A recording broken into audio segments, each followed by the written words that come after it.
আজকাল কি বলবো, ধরুন দুজন মানুষ দুজন দুজনকে খুব ভালোবাসে, কিন্তু তাদের পাশেই থাকে তৃতীয় জন।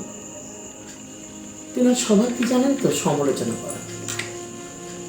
আর মানুষের ভালো তার ভালো লাগে না, এটাই তার স্বভাব।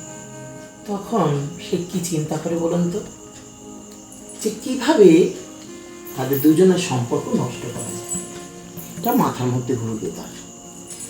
এবার কি হলো, একজনকে ডেকে আর একজনের নামে আজে বাজে কথা বলল।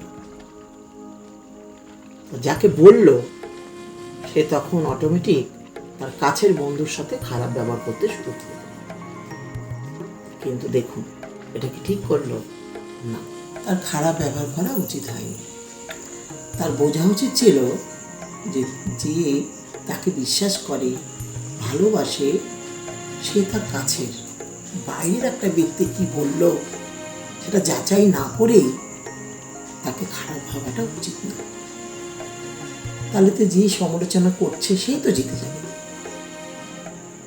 তার জন্য নিজেদের উপরে বিশ্বাসটা রাখতে হবে, নিজের কাছের মানুষটার উপরে বিশ্বাস রাখতে হবে। তাহলে বাইরের তৃতীয় ব্যক্তি কখনো সংসার ভাঙতে